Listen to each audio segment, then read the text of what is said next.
"Taste the food," my daughter-in-law said at my son's wedding. And in that moment, surrounded by crystal chandeliers and smiling guests, I realized I was no longer welcome in the family I had spent my entire life building. I left the ballroom without making a scene. I didn't argue. I didn't cry. I didn't even look back.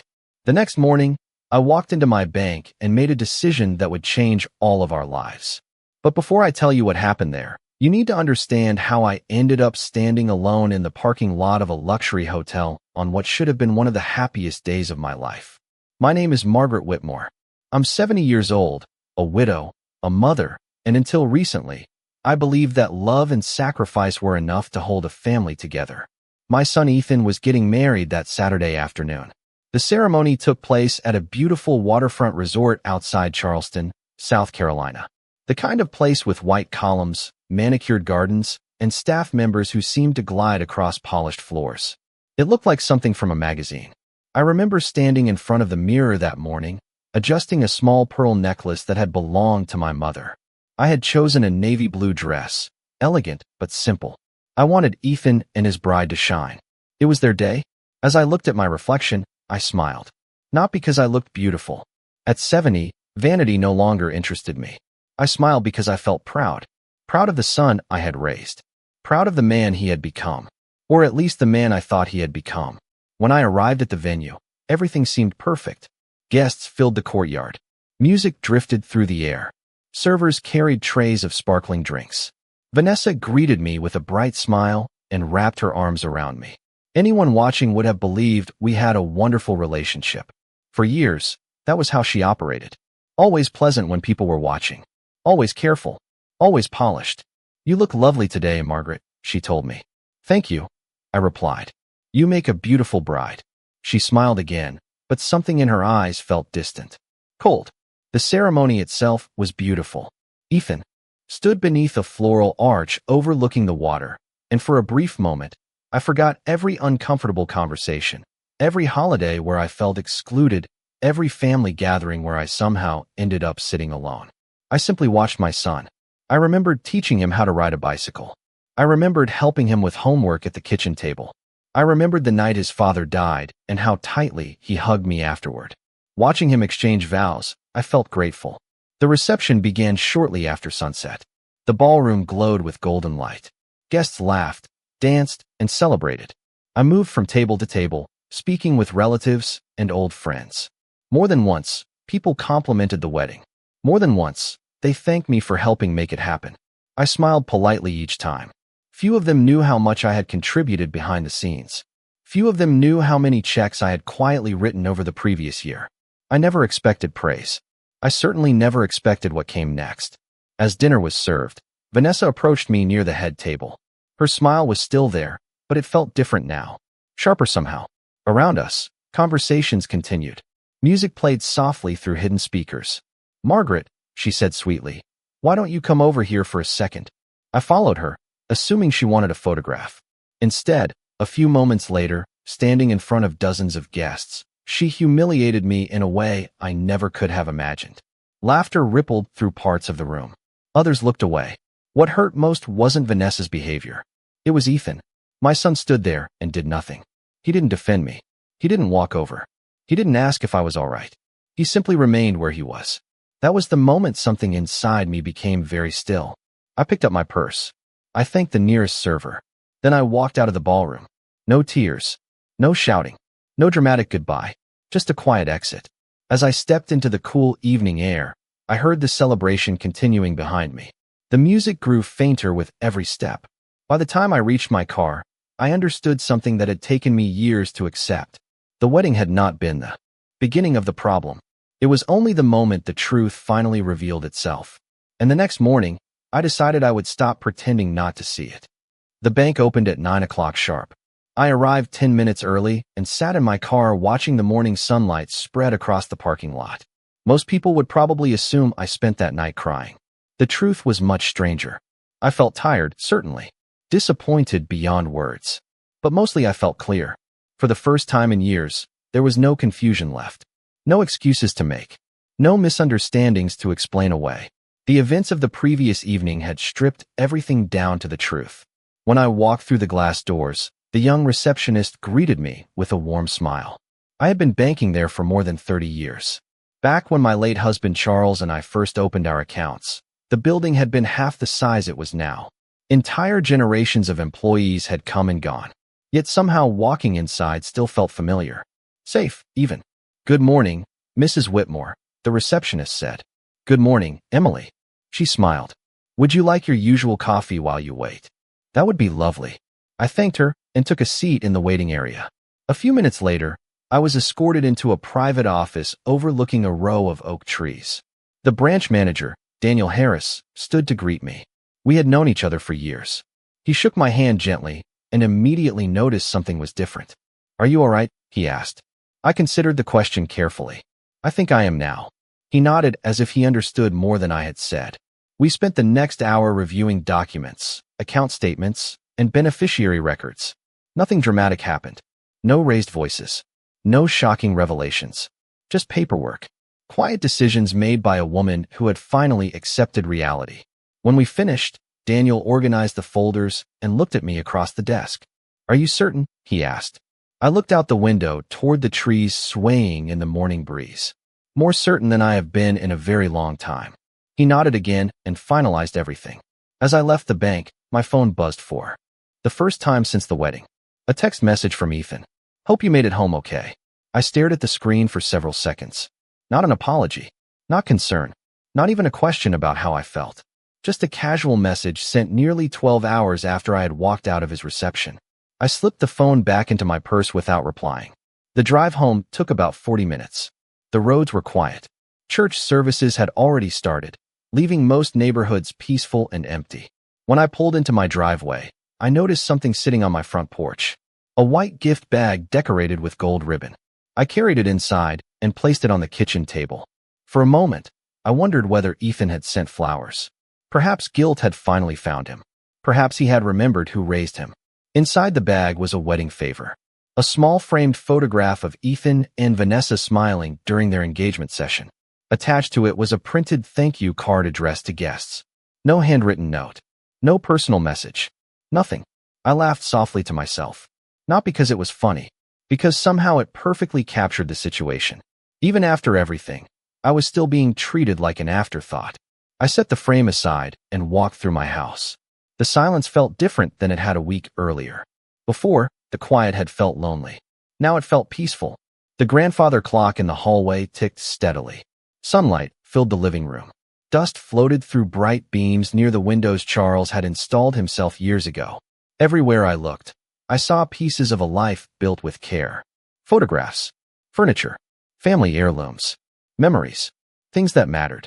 I stopped in front of a picture taken 20 years earlier. Ethan stood between Charles and me wearing a baseball uniform and holding a championship trophy almost as large as he was. He looked happy, proud, grateful. I touched the edge of the frame. "What happened to you?" I whispered. Later that afternoon, as I sat on the back patio drinking iced tea, another message arrived. This one came from an unfamiliar number. At first I almost ignored it. Then I opened it. The message was short. "Mrs. Whitmore, my name is Rachel. I worked with the wedding planning team yesterday. There is something you deserve to know." My stomach tightened immediately. I read the message twice. Then a third time. A minute later, another message appeared. What happened at the reception was not an accident. Several people heard conversations before the ceremony. I think someone should tell you the truth.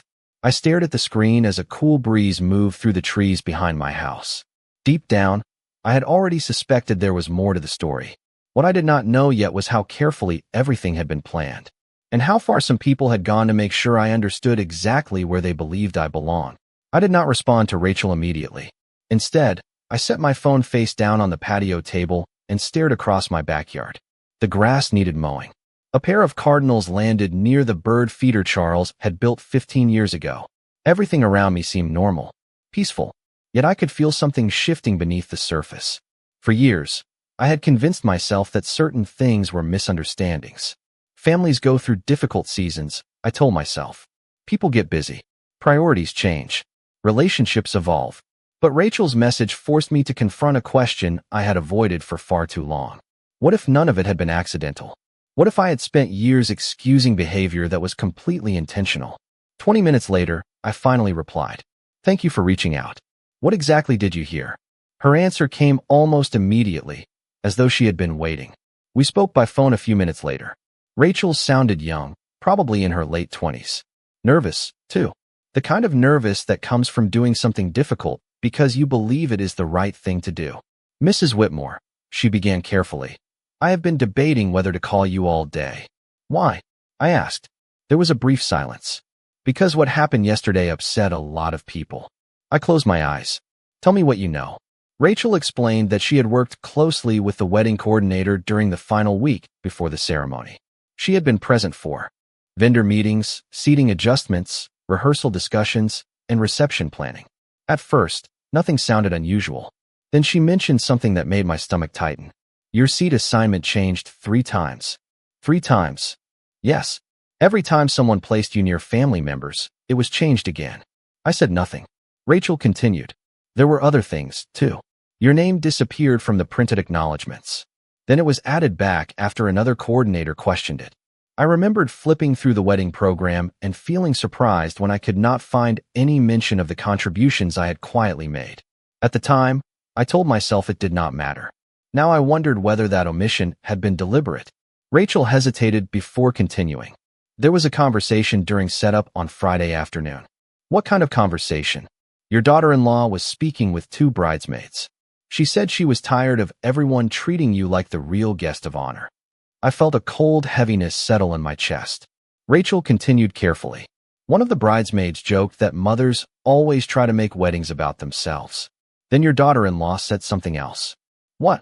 Another pause. She said by the end of the reception, everyone would know exactly who was in charge.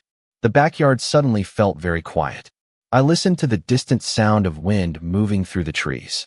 Are you certain? I asked softly. Yes. Her answer came without hesitation. Several people heard it. After the call ended, I remained outside for a long time. Memories began surfacing one after another. Small moments I had ignored. Small wounds I had explained away. 3 years earlier, Ethan and Vanessa hosted Thanksgiving dinner. When I arrived, everyone already had assigned seats. Mine was alone at the far end of the table beside the kitchen door. Vanessa laughed and said it was the only spot left. The following Christmas, family photographs were posted online. Every picture included relatives except me. When I asked Ethan about it, he said it was probably a mistake. Then there was the beach vacation 2 summers ago. I learned about it only after seeing pictures on social media. Vanessa claimed she thought someone else had invited me. Every explanation sounded reasonable when viewed by itself. But now they lined up like puzzle pieces forming a picture I could no longer ignore. The pattern was impossible to miss. Later that evening, I opened an old photo album. Page after page showed a different version of my life. Birthday parties, baseball games, school graduations, family camping trips. In every photograph, Ethan looked at me with trust and affection. Somewhere along the way, that relationship had changed. The painful truth was that it had not happened overnight. It had happened slowly, one compromise at a time, one excuse at a time, one silence at a time. My phone buzzed again just before sunset. This time the message came from Ethan. Hope you are feeling better today. Vanessa feels bad that things got awkward yesterday. Awkward. I stared at that single word for a long moment. Not hurtful. Not cruel. Not humiliating. Just awkward. For the first time since the wedding, I smiled. Not because anything was funny. Because I finally understood exactly how far apart our versions of reality had become. The following morning, I woke up before sunrise. Sleep had become strange lately. I no longer lay awake replaying painful conversations. Instead, I found myself examining old memories with new eyes. The kitchen was quiet as I brewed coffee and watched the sky slowly brighten beyond the backyard. For years, I believed grief had changed my family. After Charles passed away, everyone seemed different. More distant, less patient, less connected. But sitting alone at my kitchen table, I began to wonder if grief had simply removed the distractions that once hid the truth.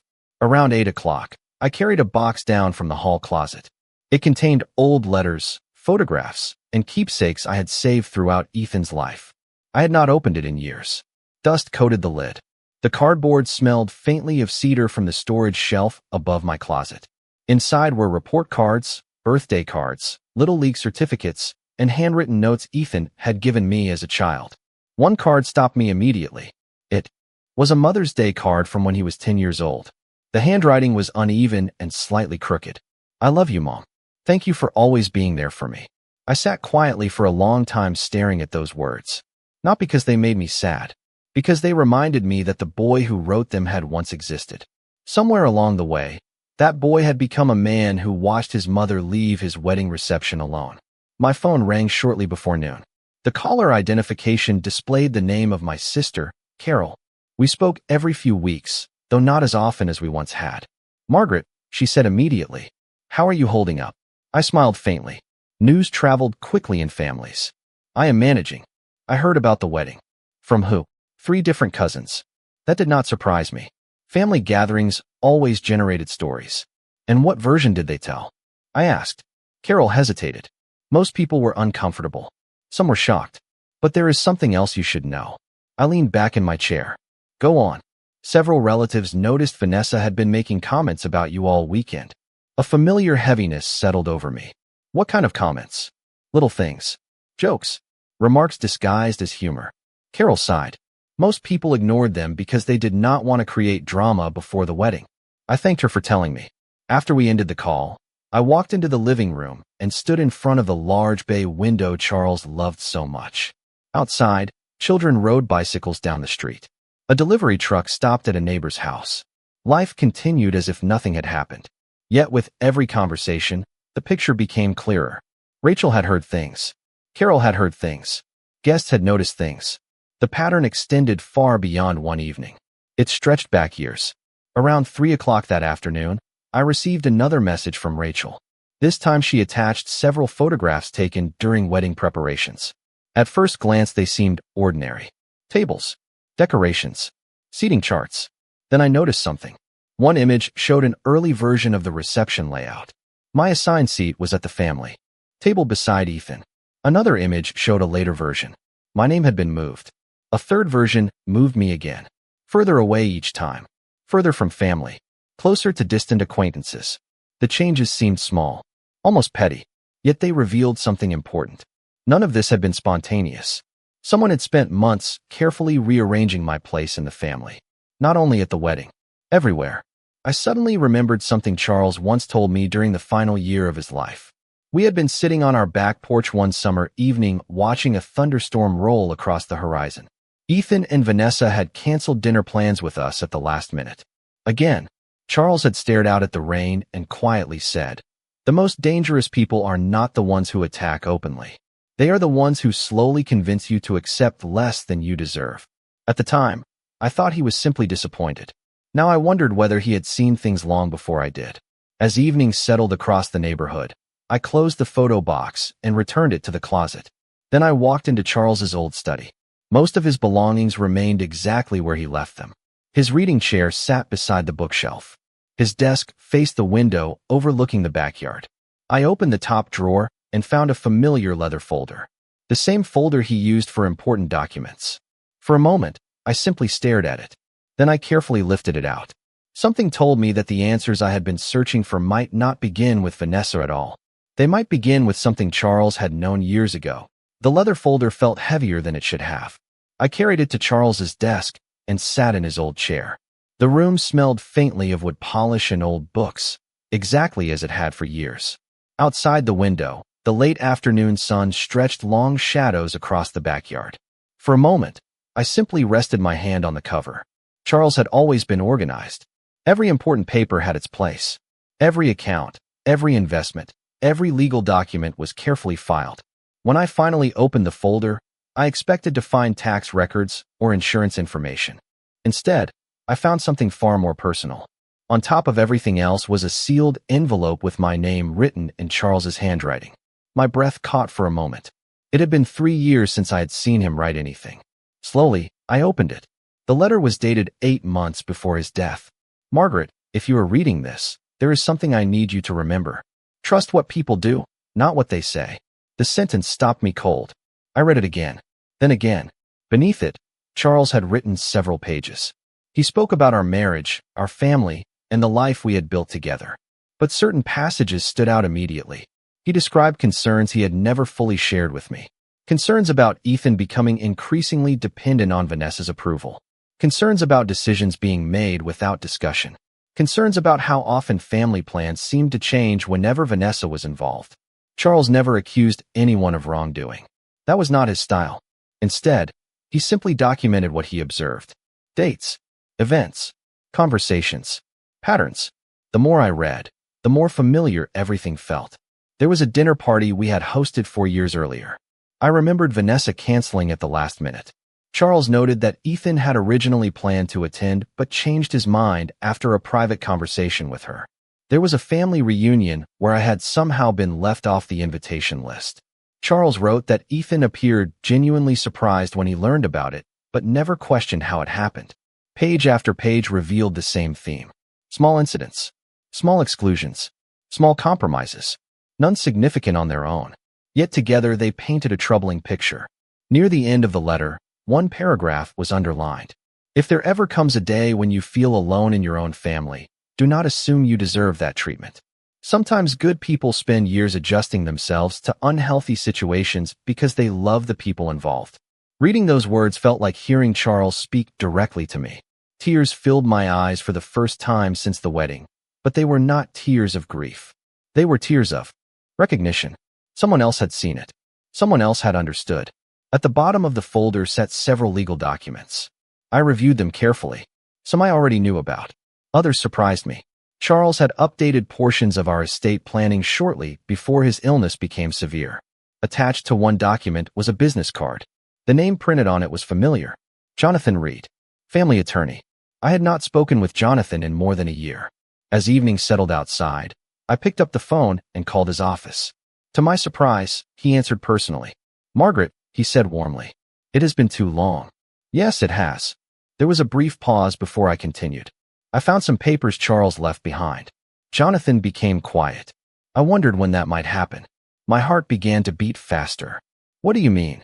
Another pause followed. Then Jonathan spoke carefully.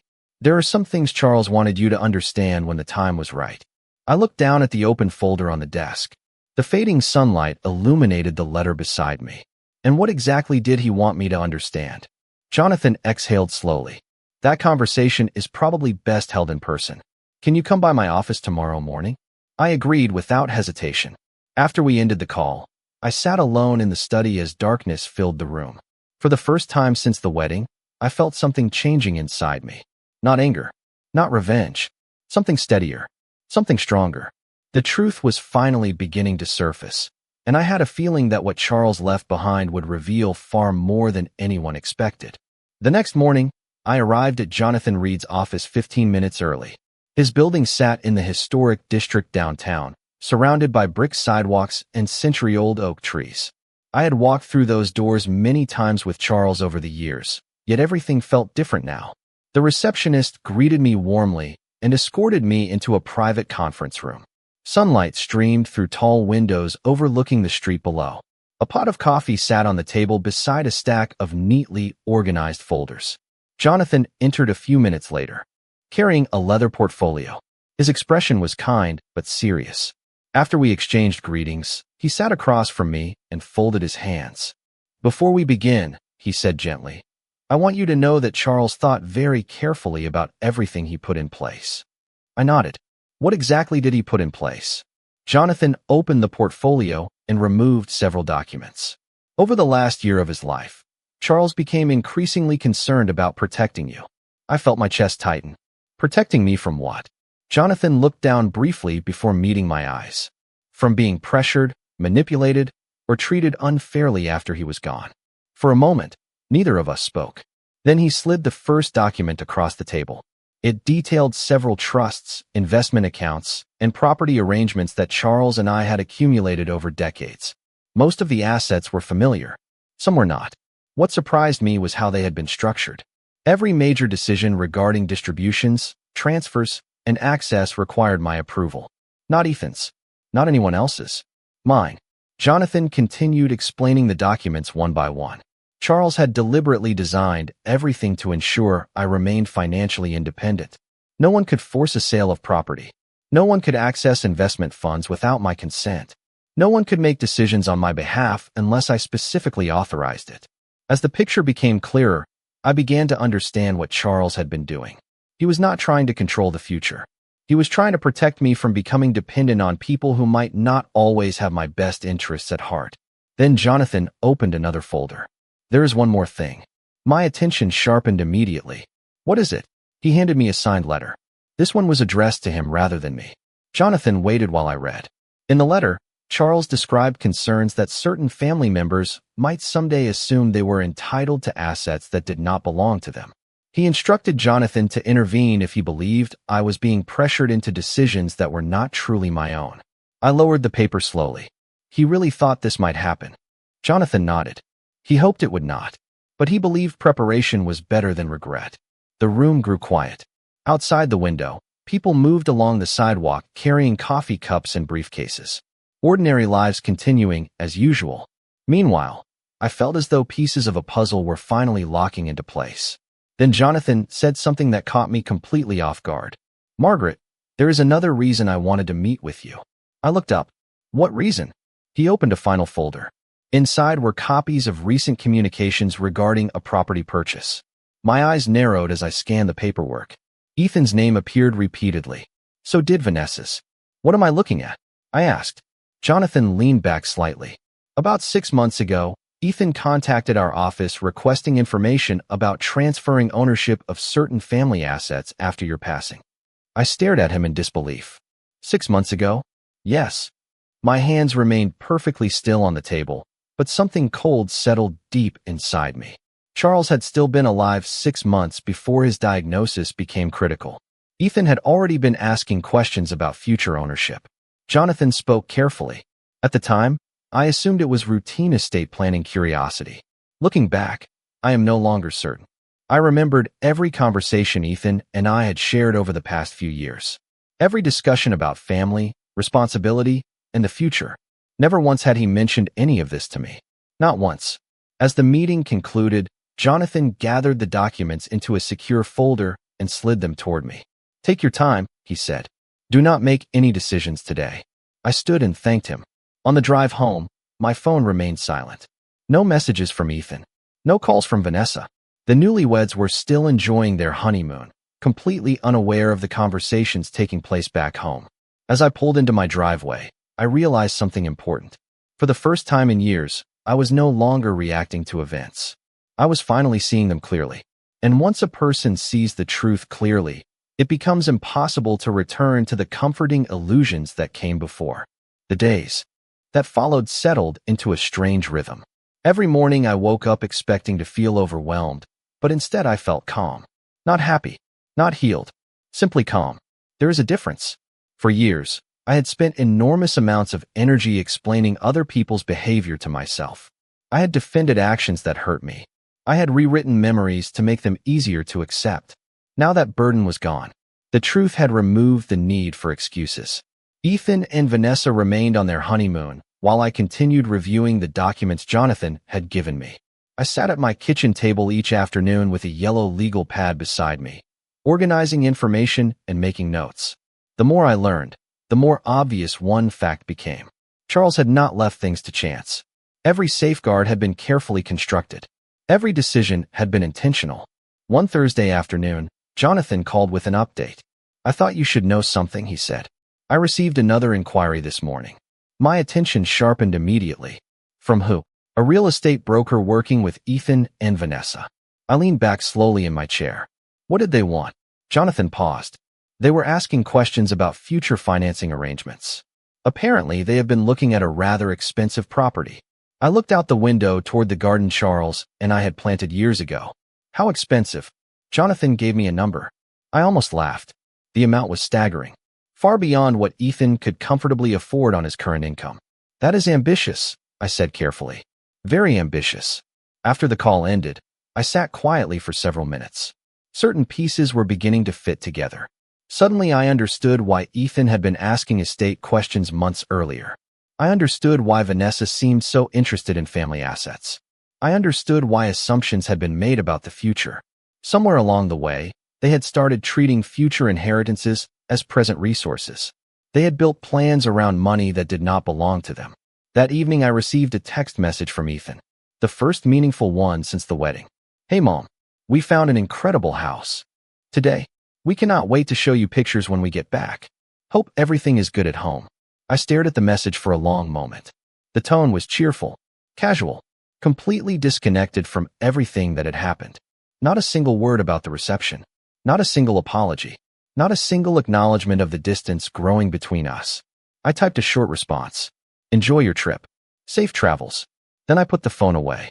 The next morning, I drove to the bank again. Daniel greeted me warmly and invited me into his office. We reviewed several account arrangements that Charles had established years earlier. Some required updates. Others simply needed confirmation. By the time we finished, everything was organized exactly the way I wanted. Nothing dramatic occurred. No grand gestures. No emotional declarations. Just thoughtful decisions made by a woman reclaiming control of her own life. As I walked back toward my car, I felt lighter than I had in years. That surprised me. Most people assume strength arrives like a thunderstorm. Loud, sudden, powerful. In my experience, real strength arrives quietly. It appears in ordinary moments. Signing a document, making a phone call, choosing not to tolerate what once seemed unavoidable. Late that afternoon, another message arrived from Rachel. She had remained in contact ever since our first conversation. This time she sent a photograph she had recently discovered while organizing wedding files. The image showed part of a rehearsal meeting held the day before the ceremony. Several people sat around a conference table discussing final details. Vanessa stood near the center of the room, pointing at a seating chart. My name was clearly visible. So was the line drawn through it before being moved elsewhere. I studied the image carefully. Then I noticed something else. Standing beside her was Ethan. Watching, listening, fully aware of the discussion taking place. A deep sadness settled over me. Not because of Vanessa. By then, her behavior no longer surprised me. It was Ethan's presence that hurt. The realization that he had seen more than I wanted to believe. That evening, as the sun disappeared behind the trees, I placed the photograph inside the folder with Charles's letter. Then I closed it and set it aside. The newlyweds would return home in 2 days. For the first time since the wedding, I found myself wondering not what I would say to them, but whether they truly understood how much had already changed while they were away. 2 days later, Ethan and Vanessa returned home. I knew because Ethan sent a message shortly after noon. Back in town. We brought you something from the trip. Let us know when we can stop by. I stared at the text while sitting at my kitchen table. The same table where I had helped Ethan with homework, celebrated birthdays, and shared countless family dinners. Strange how a familiar place can feel completely different once the truth arrives. I replied with a simple message. Tomorrow afternoon is fine. Ethan responded almost immediately. Perfect. See you then. The next day arrived bright and warm. I spent the morning tending to my garden. The roses needed trimming. A few weeds had appeared along the stone path. Ordinary tasks helped settle my thoughts. By 1 o'clock, everything was ready. Not the house. Not the documents. Me. Around 2 in the afternoon, a black SUV pulled into the driveway. Ethan climbed out first. Vanessa followed carrying a gift bag decorated with tropical flowers. They looked relaxed, rested, happy. The honeymoon glow had not yet faded. As I opened the front door, Ethan smiled and leaned forward to hug me. I accepted the gesture politely. Vanessa handed me the gift bag. We thought you would love this, she said brightly. Inside was a decorative coffee mug from a beach resort gift shop. I thanked her and placed it on the counter. For several minutes, we sat in the living room discussing their trip. Beaches, restaurants, excursions, photographs. They spoke as though nothing unusual had happened, as though the previous week existed in an entirely different universe. Finally, Ethan cleared his throat. Mom, there is actually something we wanted to discuss. There it was. The real reason for the visit. I folded my hands calmly in my lap. Go ahead. Ethan glanced at Vanessa before continuing. We found a property while we were away. Not the one I mentioned before. An even better one. Vanessa smiled. It is perfect for starting a family. I nodded politely. Neither of them noticed that I already knew about the house. They explained the location, the square footage, the neighborhood, future plans. Their excitement filled the room. Then Ethan reached the part he truly wanted to discuss. The timing is just difficult. I remained silent. We would need additional flexibility with financing. Vanessa leaned forward. Nothing unreasonable, of course. The room became very still. I looked at both of them carefully. For years, I might have rushed to help. I might have asked what they needed before they even finished speaking. But that version of me no longer existed. And what exactly are you asking? Ethan shifted slightly. We were hoping you might be willing to help bridge the gap until certain family assets eventually transfer. There it was, spoken aloud at last. Not directly, not aggressively, yet the meaning was unmistakable. I thought about Charles's letter, Jonathan's documents, the inquiries made months earlier, the assumptions quietly built into future plans. I looked at my son and realized he genuinely expected this conversation to go well. He truly believed access would eventually be granted because it always had been before. I stood and walked toward the study. When I returned, I carried a single folder. Ethan frowned slightly. Vanessa's smile faded. I placed the folder on the coffee table. Before we discuss money, I said calmly, there are a few things we need to address. Neither of them spoke. I removed the photograph Rachel had sent showing the seating chart revisions. Then I placed it on the table.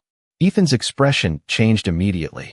Next came copies of messages, notes, and documentation I had collected during the previous week. Nothing dramatic. Just facts. Quiet facts. The most powerful kind. Vanessa stared at the papers without speaking.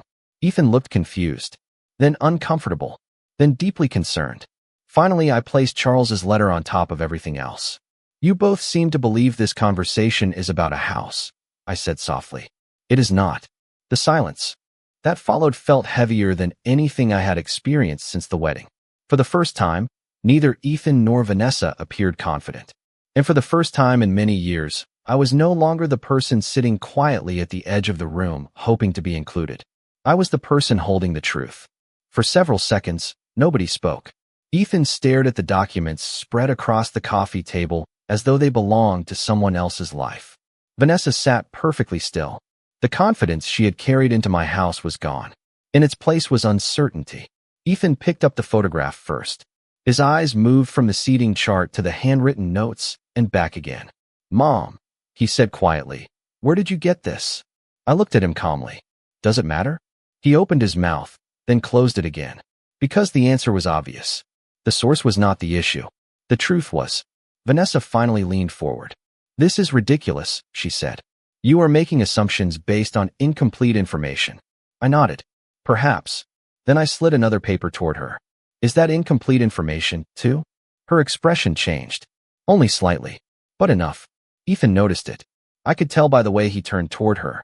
For the first time, he seemed to be seeing something he had ignored for years. Not because I was forcing him to. Because the evidence was sitting directly in front of him. Vanessa, he asked. She immediately looked away. The room fell silent again. I was surprised by how little satisfaction I felt. For years I imagined that being proven right would feel like victory. It did not. It felt sad. That was all. Sad. Ethan slowly lowered the photograph.